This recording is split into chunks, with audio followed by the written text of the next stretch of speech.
നമസ്കാരം, very good morning. ഇന്ന് December 25 വ്യാഴാഴ്ചയാണ്. ധനു 10 എല്ലാ പ്രിയപ്പെട്ട പ്രേക്ഷകർക്കും 24ന്റെ ക്രിസ്മസ് ആശംസകൾ.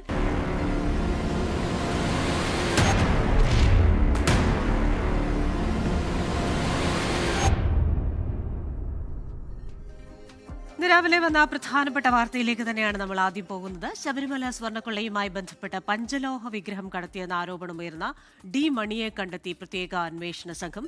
ദിണ്ടിഗൽ സ്വദേശി ബാലമുരുകൻ എന്ന ഡി മണിയെ ചെന്നൈയിൽ ചോദ്യം ചെയ്തു. പഞ്ചലോഹ വിഗ്രഹങ്ങൾ കടത്തിയെന്ന മൊഴിയിലാണ് ചോദ്യം ചെയ്യൽ. ഷഫീദ് റാവുത്തർ തിരുവനന്തപുരത്ത് നിന്ന് ചേരുകയാണ്. Shafeed, very good morning. ഈ കഴിഞ്ഞ ദിവസങ്ങളിലൊക്കെ ഈ കേസുമായി ബന്ധപ്പെട്ട് ആരാണ് ഈ ഡി മണി എന്ന കാര്യത്തിൽ പല ഊഹാപോഹങ്ങൾ, അത് ആരാണ് എന്ന ചർച്ചകളൊക്കെ നടന്നു. ഇപ്പോൾ ഡി മണി ആരെന്ന് കണ്ടെത്തിയിരിക്കുകയാണ്, കസ്റ്റഡിയിലെടുത്തിട്ടുണ്ട്, ചോദ്യം ചെയ്യുന്നു. പക്ഷേ പ്രതി ചേർത്തിട്ടില്ല. എത്രത്തോളമാണ് ചോദ്യം ചെയ്യലിലെ വിവരങ്ങൾ നിർണായകമാകുക? ക്രിസ്ത്യന, ഏതാണ്ട് കഴിഞ്ഞ 2 ദിവസമായി ശബരിമല സ്വർണ്ണക്കൊള്ളയുമായി ബന്ധപ്പെട്ട് നമ്മൾ കേൾക്കുന്ന പേരാണ് ഡി മണി എന്നുള്ളത്. രമേശ് ചെന്നിത്തല SITക്ക് ബന്ധപ്പെടുത്തി കൊടുത്ത വിദേശ വ്യവസായി നൽകിയ മൊഴിയിലായിരുന്നു ഡി മണി എന്ന ആളെക്കുറിച്ച് പറഞ്ഞിരുന്നത്. അതായത് അന്താരാഷ്ട്ര വിഗ്രഹക്കടത്തുമായി ബന്ധമുള്ള ചെന്നൈ സ്വദേശിയായിട്ടുള്ള ഡി മണി എന്നയാൾ 2019-2020 കാലത്ത് ശബരിമല കേന്ദ്രീകരിച്ചിട്ടുള്ള ചില ഇടപാടുകൾക്ക് പണം നൽകിയെന്നുള്ളതായിരുന്നു ഇയാളുടെ വിവരം, അല്ലെങ്കിൽ ഇയാൾ നൽകിയ മൊഴി. പ്രത്യേകിച്ച് ഈ പഞ്ചലോഹ വിഗ്രഹങ്ങളടക്കം ശബരിമലയിലെ സ്വർണത്തിനപ്പുറത്തേക്ക് കടത്തി എന്നൊക്കെയുള്ള വിവരങ്ങൾ ഇയാൾ നൽകി എന്നുള്ളതായിരുന്നു പുറത്തേക്ക് വന്ന വിവരം. ഇതിന്റെ അടിസ്ഥാനത്തിലാണ് SITക്കുള്ളിൽ തന്നെ ഒരു പ്രത്യേക സ്ക്വാഡിനെ രൂപീകരിച്ച് ചെന്നൈയിൽ മിനിഞ്ഞാന്ന് രാത്രി മുതൽ അന്വേഷണം ആരംഭിച്ചത്. ഇന്നലെ രാവിലെ 12 മണിയോടുകൂടി ഡി മണിയിലേക്ക് എത്തിച്ചേരാൻ കഴിഞ്ഞു എന്നുള്ളതാണ് SITയിൽ നിന്ന് ഇപ്പോൾ പുറത്തേക്ക് വരുന്ന വിവരം. ശേഷമാണ് ഡി മണിയെ ചോദ്യം ചെയ്തത്. ദിണ്ടിഗൽ സ്വദേശിയായിട്ടുള്ള ബാലമുരുകനാണ് ഡി മണി. ഇയാൾ ഡയമണ്ട് മണി എന്നാണ്, ഡി മണി എന്നാൽ ഡയമണ്ട് മണി എന്നാണ് അറിയപ്പെടുന്നതെന്ന് ഇയാൾ തന്നെ ചോദ്യം ചെയ്യൽ അന്വേഷണ സംഘത്തോട് ഇപ്പോൾ പറഞ്ഞിട്ടുണ്ട്. ദിണ്ടിഗൽ സ്വദേശിയായിട്ടുള്ള ബാലമുരുകൻ ഡി മണി ആയത് വജ്രവ്യാപാരത്തിൽ ഇടനില നിന്നാണെന്നും ഇയാൾ ചെന്നൈ കേന്ദ്രീകരിച്ച് വജ്രവ്യാപാരം നടത്തുന്നയാളാണെന്നും ഡി മണി പ്രാഥമിക ചോദ്യം ചെയ്യലിൽ SITക്ക് മൊഴി നൽകിയിട്ടുണ്ട്. അതേസമയം ശബരിമല സ്വർണ്ണക്കൊള്ളയുമായി ബന്ധപ്പെട്ട് തനിക്ക് അറിവില്ല എന്നുള്ളതാണ് ഇതുവരെയുള്ള ചോദ്യം ചെയ്യലിൽ ഡി മണി അന്വേഷണ സംഘത്തോട് പറഞ്ഞിരിക്കുന്നത് എന്നുള്ളതാണ്. പക്ഷേ കേരളം കേന്ദ്രീകരിച്ച് തനിക്ക് വ്യാപാര ബന്ധങ്ങളുണ്ട് എന്നൊക്കെയുള്ള കാര്യങ്ങൾ ഡി മണി പറഞ്ഞിട്ടുണ്ട്. അതെന്തൊക്കെ വ്യാപാര ബന്ധങ്ങളാണ്? നേരത്തെ ഈ വിദേശ വ്യവസായി പറഞ്ഞ 2019-2020 കാലത്ത് ഡി മണി കേരളത്തിൽ നടത്തിയ ഇടപാടുകൾ ഏതെങ്കിലും തരത്തിൽ പഞ്ചലോഹ വിഗ്രഹ കടത്തുമായി ബന്ധപ്പെട്ട്, അത് ശബരിമല എന്നല്ല, ശബരിമലയിലെ ഉപക്ഷേത്രങ്ങളിലേതോ മറ്റു ക്ഷേത്രങ്ങളിലേതോ എന്നുള്ളതാണ് SITയുടെ സംശയം. അവിടെ ഏതെങ്കിലും തരത്തിൽ ഇയാൾ ഇടപെടൽ നടത്തിയിട്ടുണ്ടോ എന്നൊക്കെയുള്ള കാര്യങ്ങളിൽ വളരെ വിശദമായിട്ടുള്ള അന്വേഷണം SITയുടെ ഭാഗത്തു നിന്നുണ്ടാകും. ഇന്നും ഡി മണിയെ ചോദ്യം ചെയ്യും. ഡി മണിയെ മാത്രമല്ല, ഡി മണിയെ ചുറ്റിപ്പറ്റി ഈ വിദേശ വ്യവസായം മൊഴി നൽകിയ 2 പേര് കൂടിയുണ്ട്. അതിലൊരു ചെന്നൈ ബന്ധപ്പെട്ട മറ്റൊരു വ്യവസായി കൂടി ഉണ്ട് എന്നുള്ള വിവരം ഈ ഘട്ടത്തിൽ പുറത്തേക്ക് വരുന്നുണ്ട്. ഏതായാലും അവരെ അടക്കം വളരെ വിശദമായി ചോദ്യം ചെയ്യാനാണ് നിലവിൽ ഇപ്പോൾ SIT തീരുമാനിച്ചിട്ടുള്ളത്. വരും മണിക്കൂറുകളിൽ അതുണ്ടാകും. ഡി മണിയെ ഇന്നും ചോദ്യം ചെയ്യും. അതേസമയം സ്വർണ്ണക്കൊള്ളയുമായി ബന്ധപ്പെട്ട് സമാന്തരമായ മറ്റു പല അന്വേഷണങ്ങളും നടക്കുന്നുണ്ട്. ബെല്ലാരിയിൽ SIT സംഘത്തിന്റെ പരിശോധനയും ചില നിർണായക നീക്കങ്ങളും നടക്കുന്നുണ്ട്. നാളെ ഈ A പത്മകുമാറിനോടൊപ്പം ദേവസ്വം ബോർഡ് അംഗങ്ങളായിരുന്ന KP ശങ്കരദാസിനെയും N വിജയകുമാറിനെയും ചോദ്യം ചെയ്യുന്നുണ്ട്. ഏതായാലും കഴിഞ്ഞ 2 ദിവസത്തെ ആകാംക്ഷയായിരുന്നു ഡി മണി ആര്, ഡി മണി ദാവൂദ് മണി തന്നെയാണോ എന്നൊക്കെയുള്ള കാര്യങ്ങൾ. എന്നാൽ ഡി മണി ദാവൂദ് മണിയല്ല, ഡയമണ്ട് മണിയാണ്. ചെന്നൈയിൽ ഇപ്പോൾ വജ്രവ്യാപാരം നടത്തുകയും നേരത്തെ വജ്രവ്യാപാരത്തിൽ ഇടനില നിന്ന് തന്റെ ബിസിനസ് സാമ്രാജ്യം വിശാലമാക്കുകയും ചെയ്ത ഡയമണ്ട് മണി, ദിണ്ടിഗൽ സ്വദേശിയായിട്ടുള്ള ബാലമുരുകനാണ് ഈ ഡി മണി എന്നൊക്കെയുള്ള കാര്യങ്ങൾ അന്വേഷണ സംഘം ഇപ്പോൾ ഉറപ്പിച്ചിട്ടുമുണ്ട്. ഷഫീദ്, ഇയാളുടെ ഒരു വരുമാന സ്രോതസ്സായി വജ്രവ്യാപാരം എന്ന് പറയുന്നു. വജ്രവ്യാപാരത്തിൽ ആദ്യം ഇടനിലക്കാരൻ, പിന്നെ ഒരു വജ്രവ്യാപാരിയാകുന്നു. അതിനപ്പുറമായി ഇത്തരത്തിലൊരു അന്താരാഷ്ട്ര മാഫിയൊക്കെ ഉണ്ടെന്ന രീതിയിലാണല്ലോ വാർത്തകൾ വന്നത്. അതുമായി ഇയാളെ ബന്ധിപ്പിക്കുന്ന ഏതെങ്കിലും കണ്ണികളുണ്ടോ? കൃഷ്ണ, നിലവിൽ ഇപ്പോൾ ആ രീതിയിലേക്ക് സ്ഥിരീകരണത്തിലേക്ക് അന്വേഷണ സംഘം എത്തുന്നില്ല. മാത്രമല്ല, അന്വേഷണ സംഘത്തിന് ചില സംശയങ്ങളുണ്ട്. പ്രത്യേകിച്ച് സംസ്ഥാനത്തിന് പുറത്ത് മറ്റൊരു സംസ്ഥാനത്തേക്ക് പോയി അവിടുത്തെ ഒരു വ്യവസായി അല്ലെങ്കിൽ അവിടുത്തെ പ്രധാനപ്പെട്ട ഒരാളെ ചോദ്യം ചെയ്യുക, അല്ലെങ്കിൽ അയാളെ ഈ രീതിയിൽ ഇന്ററോഗേറ്റ് ചെയ്ത് ചോദ്യം ചെയ്യുകയൊന്നും അന്വേഷണ സംഘത്തെ സംബന്ധിച്ച് ഈ ഘട്ടത്തിൽ സാധ്യമല്ല.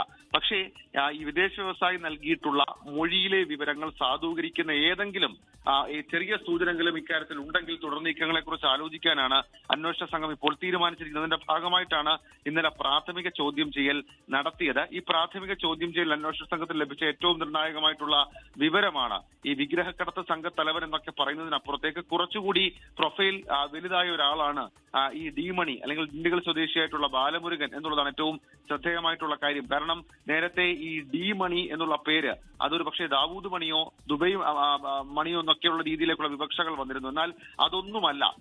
ചെന്നൈ കേന്ദ്രീകരിച്ച രാജ്യത്തിനകത്തും പുറത്തും വജ്രവ്യാപാരം നടത്തുന്ന വ്യാപാരത്തിൽ ഇടനില നിന്ന് ബിസിനസ് സാമ്രാജ്യം വിശാലമാക്കിയ ഒരാളാണ് ഈ ഡി മണി എന്നുള്ള വിവരം ഇപ്പോൾ അന്വേഷണ സംഘത്തിന് ലഭിച്ചിട്ടുണ്ട്. ഇയാൾ ദിണ്ടിഗൽ സ്വദേശിയാണെങ്കിലും കഴിഞ്ഞ കുറെ നാളുകളായി വർഷങ്ങളായി ചെന്നൈ കേന്ദ്രീകരിച്ചാണ് ഇയാളുടെ പ്രവർത്തനങ്ങൾ എന്നൊക്കെയുള്ള കാര്യങ്ങൾ SIT കണ്ടെത്തിയിട്ടുണ്ട്. ഏതായാലും നമ്മളെ സംബന്ധിച്ച് ശബരിമല സ്വർണ്ണക്കൊള്ളയുമായി ബന്ധപ്പെട്ട് ഇയാൾക്ക് ഏതെങ്കിലും തരത്തിൽ ബന്ധമുണ്ടോ എന്നുള്ളതാണ് SITക്ക് അറിയേണ്ടത്. Unnikrishnan Potti, smart creation CEO Pankaj Bhandari, ബെല്ലാരിയിലെ റൊദ്ദം ജ്വല്ലറി ഉടമ ഗോവർദ്ധൻ ഇവരടക്കം ഏതെങ്കിലും ആളുകളുമായി ഇയാൾക്ക് ബന്ധമുണ്ടോ? 2019-2020 കാലത്ത് ഇയാൾ ഈ കേരളവുമായി ബന്ധപ്പെട്ട് നടത്തിയിട്ടുള്ള ഇടപാടുകൾ, ശബരിമലയുമായി ബന്ധപ്പെട്ട് നടത്തിയിട്ടുള്ള ഇടപാടുകൾ തിരുവനന്തപുരത്തേക്ക് എത്തിയോ, തിരുവനന്തപുരത്ത് ആർക്കെങ്കിലും പണം നൽകിയോ, ഇതിങ്ങനെയുള്ള ചോദ്യങ്ങൾ അത് ഇന്ന് വളരെ വിശദമായി ഡി മണിക്ക് മുൻപിലേക്ക് എത്തുന്നുണ്ട്. ക്രിസ്ത്യന ഷിഫിദ, അതുപോലെ തന്നെ ഈ ഡി മണി എന്ന് പറയുന്ന വ്യക്തി ഇത് ആരെന്ന് കണ്ടെത്താനുള്ള ഒരു നീക്കത്തിലായിരുന്നല്ലോ പൊതുവെ എല്ലാവരും തന്നെ.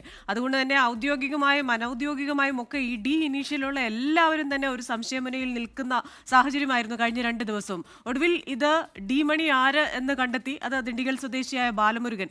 ഇയാളിലേക്ക് അന്വേഷണ സംഘത്തെ എത്തിച്ചത് എന്താണ്? കൃഷ്ണ, ഈ നിലവിൽ ഇപ്പോൾ ഈ വിദേശ വ്യവസായി നൽകിയ മൊഴിയുടെ അടിസ്ഥാനത്തിൽ ചില സൂചനകൾ മാത്രമായിരുന്നു ആദ്യഘട്ടത്തിൽ SITക്ക് ഉണ്ടായിരുന്നത്. അത് പരിശോധിക്കപ്പെടണമോ അല്ലെങ്കിൽ ആ മൊഴിയിൽ വീണ്ടും അങ്ങനെ ഒരു അന്വേഷണം നടത്തണമോ എന്നൊക്കെയുള്ള സംശയങ്ങളും ആശങ്കകളും അത് അന്വേഷണ സംഘത്തെ സംബന്ധിച്ചിട്ടുണ്ടായിരുന്നു. എന്നാൽ ശബരിമല സ്വർണ്ണക്കൊള്ള കേസ് ഏതാണ്ട് പൂർണ്ണമായും അടഞ്ഞ അവസ്ഥയിലായിരുന്നു കുറച്ച് ദിവസങ്ങൾക്ക് മുൻപ് വരെ. കാരണം ഈ Pankaj Bhandari, smart creation CEO Pankaj Bhandari, ബെല്ലാരിയിലെ ജ്വല്ലറി ഉടമ ഗോവർദ്ധൻ എന്നിവരെ അവസാനം അറസ്റ്റ് രേഖപ്പെടുത്തുമ്പോൾ പോലും ഈ ശബരിമലയിൽ നിന്ന് കടത്തിക്കൊണ്ടുപോയ സ്വർണ്ണപ്പാളികൾക്ക് എന്ത് സംഭവിച്ചു എന്ന് കണ്ടെത്താനോ അല്ലെങ്കിൽ തെളിവ് ശേഖരണത്തിന്റെ ഭാഗമായി അവിടെ നിന്ന് ഇവർ പറയുന്നത് പോലെ തന്നെ ഉരുക്കിയെന്നും, അതായത് പാളികൾ ഉരുക്കിയെന്ന് പറയുമ്പോൾ ആ ഉരുക്കിയ പാളികളിലെ സ്വർണം എവിടെ, അത് കണ്ടെത്താനോ ഒന്നും അന്വേഷണ സംഘത്തിന് കഴിഞ്ഞിരുന്നില്ല. ഈ കേസിന്റെ ഏറ്റവും പ്രധാനപ്പെട്ട ബേസ് എന്ന് പറയുന്നത് ആ തെളിവെടുപ്പായിരുന്നു. എന്നാൽ അതിലേക്ക് എത്തിയില്ല. അതിന് പിന്നാലെയാണ് SITയുടെ ഒരു വിലയിരുത്തൽ വന്നത്. അതായത് ശബരിമലയിൽ നിന്ന് കൊണ്ടുപോയിട്ടുള്ള പാളികൾ അത് ഏതെങ്കിലും തരത്തിൽ ഈ സ്വർണം ഉരുക്കുകയല്ല ചെയ്തത്, പകരം അതോടുകൂടി തന്നെ ആ വിദേശത്തേക്ക് കടത്തുകയാണ്. അതിന് പിന്നിലൊരു അന്താരാഷ്ട്ര വിഗ്രഹക്കടത്ത് സംഘത്തിന്റെ ഒക്കെ ഇടപെടൽ നമുക്കുണ്ടാകാം എന്ന് SIT സംഘം സംശയിച്ച് വിലയിരുത്തിയ തെളിവുകളുടെ അഭാവത്തിൽ അക്കാര്യത്തിൽ വഴിമുട്ടി നിൽക്കുമ്പോഴാണ് വിദേശ വ്യവസായി എത്തുന്നത്. അതായത് രമേശ് ചന്ദ്ര പരിചയപ്പെടുത്തി കൊടുത്ത വിദേശ വ്യവസായി എത്തുന്നത്. അത് സ്വാഭാവികമായും ഇതിൽ നിർണായകമാണ് എന്നുള്ളതും ഏറ്റവും ശ്രദ്ധേയമായിട്ടുള്ള കാര്യം. ഷിഫിദ, അതുപോലെ തന്നെ പ്രാഥമികമായ ഒരു ചോദ്യം ചെയ്യൽ ആണ് നടന്നുകൊണ്ടിരിക്കുന്നത്. ഇന്നും ചോദ്യം ചെയ്യൽ തുടരുമെന്നാണോ മനസ്സിലാക്കേണ്ടത്? അടുത്ത നടപടി എന്താവും? കൃഷ്ണ, ഉറപ്പായിട്ടും ഇന്നലെ നടത്തിയത് ഒരു പ്രാഥമിക ചോദ്യം ചെയ്യൽ മാത്രമാണ്. ഞാൻ പറഞ്ഞത് സംസ്ഥാനത്തിന് പുറത്തേക്ക് മറ്റൊരു സംസ്ഥാനത്തേക്ക് പോയി അവിടുത്തെ പ്രധാനപ്പെട്ട ഒരു വ്യവസായി, അവിടുത്തെ പ്രധാനപ്പെട്ട ഒരാളെ ചോദ്യം ചെയ്യുക അല്ലെങ്കിൽ മണിക്കൂറുകൾ നീണ്ട ചോദ്യം ചെയ്യുക ഒന്നും SITയെ സംബന്ധിച്ചിടത്തോളം ഈ ഘട്ടത്തിൽ സാധ്യമല്ല. അതല്ലെങ്കിൽ ഒരു വൈറ്റൽ ഇൻഫർമേഷൻ, സ്ഥിരീകരണം ഇതുമായി ബന്ധപ്പെട്ട അന്വേഷണ സംഘത്തിന് ലഭിക്കണം. അതുവരെ കാക്കുക. അതിനുശേഷം ഇതുമായി ബന്ധപ്പെട്ട തുടർ നടപടികളിലേക്ക് പോവുക എന്നുള്ളതാണ് SIT ഇപ്പോൾ തീരുമാനിച്ചിരിക്കുന്ന കാര്യം. ക്രിസ്ത്യന ശരി, ഷഫീദ് റാവുത്തറാണ് തിരുവനന്തപുരത്ത് നിന്ന് വിശദാംശങ്ങൾ നൽകിയത്. വത്തിക്കാനിലെ സെയിന്റ് പീറ്റേഴ്സ്ബർഗിൽ ഒത്തുചേർന്ന വിശ്വാസികൾ ദരിദ്രരെ പരിഗണിക്കാത്തവർ ദൈവത്തിനൊപ്പമില്ലെന്ന് ഓർമ്മിപ്പിച്ച് ലിയോ 16 മാർപ്പാപ്പയുടെ ക്രിസ്മസ് സന്ദേശം. ദൈവം എല്ലായിടത്തും ഉള്ളതുകൊണ്ടാണ് യേശു കാലിത്തൊഴുത്തിൽ പിറന്നതെന്നും മാർപ്പാപ്പ പറഞ്ഞു. കനത്ത മഴയിലും സെയിന്റ് പീറ്റേഴ്സ്ബർഗിൽ 5000-ലധികം പേരാണ് ഒത്തുചേർന്നത്.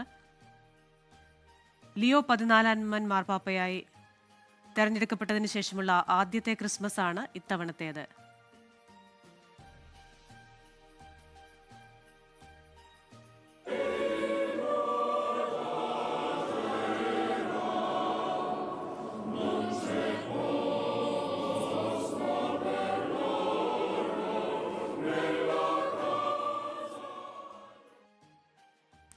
ക്രിസ്മസ് ദിനത്തിൽ പ്രധാനമന്ത്രി നരേന്ദ്രമോദി ഡൽഹിയിലെ cathedral church of the redemption പള്ളി സന്ദർശിക്കും. രാവിലെ 8:30 പ്രധാനമന്ത്രി പള്ളിയിലെത്തുക.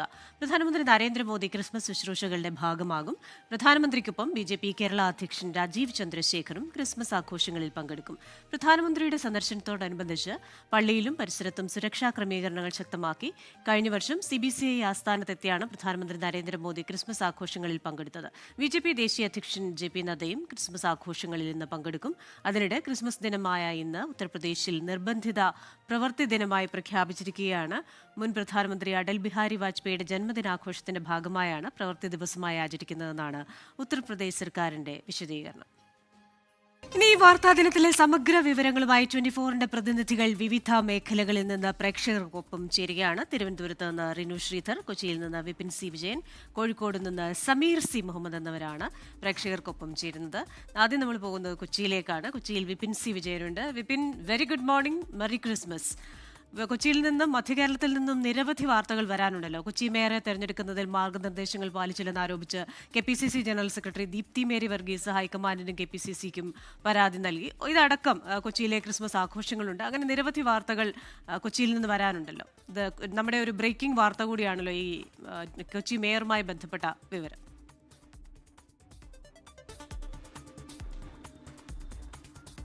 അതെ, good morning Christina, happy Christmas. Mayor തെരഞ്ഞെടുപ്പിലെ ഇപ്പോഴും നിലനിൽക്കുന്ന ഒരു ഭിന്നത തന്നെയാണ് കൊച്ചിയിൽ നിന്നുള്ള ഏറ്റവും പ്രധാനമായിട്ടുള്ള വാർത്ത. കാരണം KPCC ജനറൽ സെക്രട്ടറി ആയിട്ടുള്ള ദീപ്തി മേരി വർഗീസ് ഇതുമായി ബന്ധപ്പെട്ട് ഇപ്പോൾ ഹൈക്കമാൻഡിനും ഒപ്പം തന്നെ KPCCക്കും പരാതി നൽകിയിരിക്കുന്നു എന്നുള്ളതാണ് ഏറ്റവും പ്രധാനമായിട്ടുള്ള കാര്യം. അതിൽ പ്രധാനമായും ചോദിക്കുന്നത് ഈ KPCCയുടെ മാർഗനിർദ്ദേശങ്ങൾ പാലിക്കാതെയാണ് ഈ മേയർ തെരഞ്ഞെടുപ്പ് ഉണ്ടായത് എന്നുള്ളതാണ് അവർ ആ ഒരു പരാതിയായിട്ട് പറയുന്നത്. കാരണം ഒരു തരത്തിലുള്ള മാനദണ്ഡങ്ങളും കൊച്ചിയിലെ മേയർ തെരഞ്ഞെടുപ്പിൽ ഉണ്ടായില്ല. ഏറ്റവും KPCCയുടെ ഒരു പ്രധാന പൊസിഷനിൽ ഇരിക്കുന്ന ഒരാളെ പ്രധാനപ്പെട്ട സ്ഥാനങ്ങളിലേക്ക് പരിഗണിക്കണം എന്നുള്ള സർക്കുലർ ഇവിടെ പാലിക്കപ്പെട്ടില്ല. ഒപ്പം തന്നെ ആളുകളുടെ അഭിപ്രായം ആരായുമ്പോൾ അതിനൊരു രഹസ്യ ബാലറ്റ് വേണമെന്നുള്ളതും പാലിച്ചില്ല. ഇനി ഏതെങ്കിലും രീതിയിൽ ഒരു തർക്കം ഉണ്ടാവുകയാണെങ്കിൽ ഒരു നിരീക്ഷകനെ വെക്കണം എന്നുള്ള ഒരു നിർദ്ദേശമുണ്ടായിരുന്നു. ഇതൊന്നും പാലിക്കാതെയാണ് കൊച്ചിയിലെ മേയർ തിരഞ്ഞെടുപ്പ് വന്നത്. അതുകൊണ്ട് അതിലൊരു ഗ്രൂപ്പിസം ഉണ്ട് എന്നുള്ളത് തന്നെയാണ് പറയാതെ പറയുന്നത്. AI ഗ്രൂപ്പുകൾ ചേർന്ന് ദീപ്തി മേരി വർഗീസിനെ വെട്ടി എന്നുള്ളതാണ് ഈ ഒരു കോൺഗ്രസിന്റെ നേതാക്കൾക്കിടയിൽ തന്നെ നിൽക്കുന്ന ഒരു പൊതുവികാരം ഉള്ളത്. അതുകൊണ്ട് തന്നെ ഒരു അവഗണന ഇപ്പോൾ ദീപ്തി മേരി വർഗീസ് നേരിട്ടു എന്നുള്ളതാണ് നേതാക്കൾക്കിടയിലുള്ള പൊതുവികാരം. അതുകൊണ്ട് തന്നെ അവരെ എങ്ങനെ അതിൽ നിന്ന് മാറ്റാം, അല്ലെങ്കിൽ എങ്ങനെ അവരെ എവിടെ ഉൾക്കൊള്ളിക്കാം എന്നതിനെ സംബന്ധിച്ചും ചർച്ചകൾ ചൂടുപിടിക്കുകയാണ്. ഇപ്പോൾ KC വേണുഗോപാലുമായി അടുത്ത് നിൽക്കുന്ന ആളാണ് ദീപ്തി മേരി വർഗീസ്. അതുകൊണ്ട് തന്നെ KC വിഭാഗത്തിന് വലിയ രീതിയിൽ തഴയപ്പെട്ടു ഈ കൊച്ചിയിലെ മേയർ, ഡെപ്യൂട്ടി മേയർ സ്ഥാനങ്ങളിൽ നിന്ന് എന്നുള്ളത് തന്നെയാണ് ഇവർ ചിന്തിക്കുന്നത്. അതുകൊണ്ട് തന്നെ വരും ദിവസങ്ങളിൽ ഇതിൽ ഹൈക്കമാൻഡ് എന്ത് തീരുമാനമെടുക്കും? ഇപ്പോൾ ഈ മേയർ തെരഞ്ഞെടുപ്പിൽ ഇടപെടേണ്ട എന്നുള്ളത് തന്നെയാണ് ഹൈക്കമാൻഡിന്റെ AICCയുടെ തീരുമാനം. എന്നാൽ ഇങ്ങനെ ഒരു പരാതി ചെന്നതിന്റെ ഒരു അടിസ്ഥാനത്തിൽ ഇനി അതിൽ എന്ത് തീരുമാനം ഉണ്ടാകും എന്നുള്ളതും വളരെ നിർണായകമായിട്ടുള്ള ഒരു കാര്യമാണ്. ഒപ്പം തന്നെ DCCയിൽ ഭിന്നത രൂക്ഷമായി തന്നെ തുടരുന്നു എന്നുള്ളതാണ് ക്രിസ്റ്റീന. ഈ ജില്ലാ പഞ്ചായത്തിലും സമാനമായ രീതിയിൽ ഒരു ഗ്രൂപ്പിസം നമുക്ക് കാണാൻ സാധിക്കും. ഇന്നലെ ചേർന്നിട്ടുള്ള കോർ കമ്മിറ്റിയിൽ നിന്ന് ഒരു വിഭാഗം നേതാക്കൾ വിട്ടുനിന്നു എന്നുള്ളതാണ് ഇപ്പോൾ ലഭിക്കുന്ന വിവരം. ജില്ലാ പഞ്ചായത്ത് പ്രസിഡന്റിനെ തിരഞ്ഞെടുക്കുന്നതുമായി ബന്ധപ്പെട്ടിട്ടുള്ള വിഷയത്തിലാണ് ഈ ഭിന്നത ഇപ്പോഴും രൂക്ഷമായി തന്നെ തുടരുന്നത്. ഒരു മിന്നും ജയം ഉണ്ടായിരിക്കുന്നു എറണാകുളത്ത്, പക്ഷേ അതിൻ്റെ ഒരു ശോഭ കെടുത്തുന്ന രീതിയിൽ തന്നെയാണ് ഇപ്പോൾ കോൺഗ്രസിനുള്ളിൽ നടക്കുന്ന രൂക്ഷമായിട്ടുള്ള ഈ ഭിന്നത കാണിക്കുന്നത്. ക്രിസ്റ്റീന, ശരി. കൊച്ചിയിൽ നിന്ന് വിപിൻ C വിജയനാണ് വിശദാംശങ്ങളുമായി ചേർന്നത്. ഇനി നമ്മൾ പോകുന്നത് കോഴിക്കോട്ടേക്കാണ്. കോഴിക്കോട് സമീർ C മുഹമ്മദ് ഉണ്ട്. Sameer, very good morning, merry Christmas. Kozhikode നിന്ന് വരുന്ന വാർത്ത അത്ര ശുഭകരമല്ല. കോഴിക്കോട് താമരശ്ശേരിയിൽ 8 മാസം ഗർഭിണിയായ യുവതിക്ക് ക്രൂരമർദ്ദനമേറ്റ സംഭവത്തിൽ പങ്കാളി അറസ്റ്റിലെന്ന വാർത്തയാണ്. കോടഞ്ചേരി സ്വദേശി ഷാഹിദ് റഹ്മാനാണ് കോടഞ്ചേരി പോലീസിന്റെ പിടിയിലായത്. ഗുരുതരാവസ്ഥയിലുള്ള യുവതി കോഴിക്കോട് മെഡിക്കൽ കോളേജിൽ ചികിത്സയിലാണ്. സമീർ, ഇതുമായി ബന്ധപ്പെട്ട കൂടുതൽ വിവരങ്ങൾ എന്തൊക്കെയാണ്?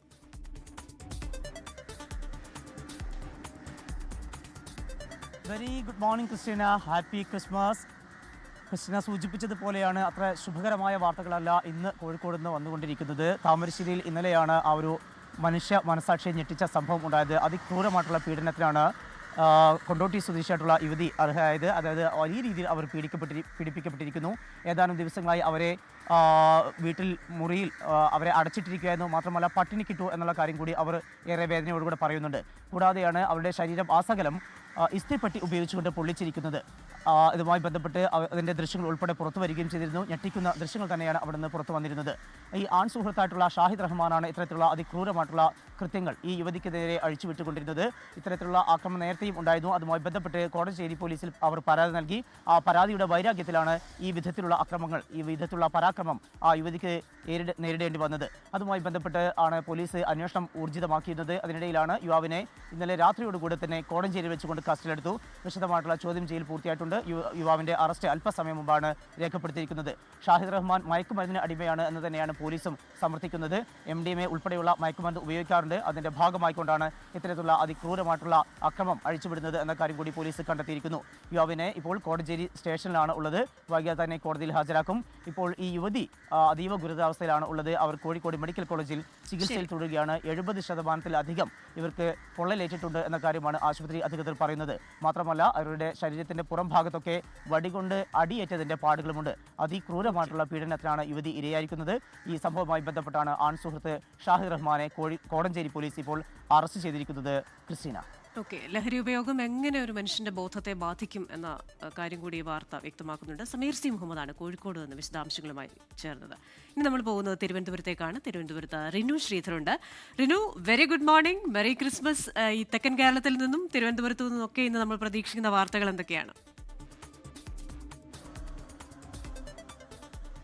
Good morning Christina, happy Christmas. തിരുവനന്തപുരത്ത് തലസ്ഥാന നഗരിലെ ഏറ്റവും പ്രധാനമായി ഉയരുന്നത് രാഷ്ട്രീയ വാർത്തകൾ തന്നെയാണ്. ക്രിസ്മസുമായി ബന്ധപ്പെട്ടൊക്കെ തന്നെ നമ്മൾ പറയുമ്പോൾ നമുക്കറിയാം, കഴിഞ്ഞ ദിവസം മുഖ്യമന്ത്രി വാർത്താ സമ്മേളനത്തിൽ കോൺഗ്രസിനെതിരെ ശക്തമായിട്ടുള്ള ഒരു പ്രതികരണം നടത്തുന്ന സാഹചര്യമുണ്ടായി. ശബരിമല സ്വർണ്ണക്കള്ളക്കടത്തുമായി ബന്ധപ്പെട്ടുകൊണ്ട് പത്തനംതിട്ട MP ആന്റോ ആന്റണിക്കും അതുപോലെ തന്നെ ആറ്റിങ്ങൽ MP അടൂർ പ്രകാശിനുമെതിരെയാണ് പ്രധാനമായും ആരോപണം ഉയർന്നത്. ഈ സ്വർണ്ണക്കൊള്ളയിലെ മുഖ്യപ്രതികളായിട്ടുള്ള ഉണ്ണികൃഷ്ണൻ പോറ്റി ഉൾപ്പെടെയുള്ള എങ്ങനെ സോണിയാഗാന്ധിയുടെ അടുത്തെത്തുവാൻ വേണ്ടി കഴിഞ്ഞു എന്നുള്ളതാണ് മുഖ്യമന്ത്രി കഴിഞ്ഞ ദിവസം ചോദിച്ചത്. ഒരിക്കൽ കെ കരുണാകരൻ സോണിയാഗാന്ധിയെ കാണുവാൻ വേണ്ടി എത്തിയിട്ട് കാണാതെ തിരിച്ചു പോകേണ്ടി വന്നൊരു സാഹചര്യം ഉണ്ടായി. അങ്ങനെ അവസരം ലഭിക്കുന്ന ഒരാളല്ല സോണിയാഗാന്ധി. ആ ഇടത്തേക്ക് എങ്ങനെ എത്തിപ്പെടാൻ വേണ്ടി ഇവർക്ക് കഴിഞ്ഞു എന്നുള്ളതാണ്. അതിൽ കോൺഗ്രസ് നേതൃത്വം മറുപടി പറയണം, VD സതീശൻ ഉൾപ്പെടെ എന്നുള്ളതാണ് മുഖ്യമന്ത്രി ആരോപിച്ചത്. ഇതുമായി ബന്ധപ്പെട്ടുകൊണ്ട് മുഖ്യമന്ത്രിയുടെ ഒരു പ്രതികരണം കൂടി വന്നതോടുകൂടി കോൺഗ്രസിനെതിരെ ഈ ഫോട്ടോകൾ ഉൾപ്പെടെ രംഗത്തെത്തിച്ചുകൊണ്ട് CPM അതിശക്തമായിട്ടുള്ള ഒരു പ്രതിരോധത്തിലേക്ക് നീങ്ങുവാൻ വേണ്ടി തയ്യാറെടുക്കുന്നു എന്നുള്ളതാണ് നമുക്ക് കാണേണ്ടിയിരിക്കുന്നത്. ഇന്ന് ഈ ആന്റോ ആന്റണിയുടെയും അതുപോലെ തന്നെ അടൂർ പ്രകാശിന്റെ അടക്കം പ്രതികരണങ്ങൾ തേടുന്നുണ്ട്. അത്തരത്തിലുള്ള രാഷ്ട്രീയ സംവാദ വാർത്ത തന്നെയാണ് ഏറ്റവും പ്രധാനം. മറ്റൊന്ന് പ്രധാനപ്പെട്ട വാർത്ത തന്നെയാണ് തിരുവനന്തപുരം നഗരസഭയിൽ ആര് മേയർ സ്ഥാനത്തേക്ക് എത്തും എന്നുള്ളതാണ്. BJP ആണ് പ്രധാനമായും, കേവല ഭൂരിപക്ഷം ഇല്ലെങ്കിൽ പോലും ഈ ഭരണത്തിലേക്ക് എത്തുക എന്നുള്ളത് നമുക്കറിയാം. പക്ഷെ ആരാകും മേയർ എന്നുള്ളതാണ് ഏറ്റവും പ്രധാനപ്പെട്ട ഒരു കാര്യം. 4 പേരുകൾ പ്രധാനമായും ഉയർന്നു വന്ന് ഏറ്റവും മുന്നിൽ നിൽക്കുന്നത് VV രാജേഷ്, 2 നമുക്കറിയാം. ഓക്കെ, ഉത്തരേന്ത്യൻ സംസ്ഥാനങ്ങളിൽ കനത്ത മൂടൽമഞ്ഞ് തുടരുകയാണ്. ബീഹാർ, ഡൽഹി, ബംഗാൾ ഉൾപ്പെടെയുള്ള സംസ്ഥാനങ്ങളിലെ വ്യോമ, റോഡ്, ട്രെയിൻ ഗതാഗതത്തെ സാരമായി ബാധിച്ചു. ഇന്നലെ മാത്രം 10 വിമാന സർവീസുകളാണ് ഡൽഹി വിമാനത്താവളത്തിൽ റദ്ദാക്കിയത്. ഡൽഹിയിൽ വായു മലിനീകരണവും രൂക്ഷമായി തുടരുന്നു. ഇന്നലെ വായു ഗുണനിലവാരം മെച്ചപ്പെട്ടെങ്കിലും വരും ദിവസങ്ങളിൽ സാഹചര്യം വഷളാകുമെന്നാണ് വിദഗ്ധർ പറയുന്നത്. അടുത്ത ആഴ്ചയോടെ ഉത്തരേന്ത്യൻ സംസ്ഥാനങ്ങളിൽ ശൈത്യ തരംഗ സാധ്യതയും പ്രവചിക്കുന്നുണ്ട്. ന്യൂസ് ബ്രേക്സിന്റെ സമയം പൂർണ്ണമാവുകയാണ്.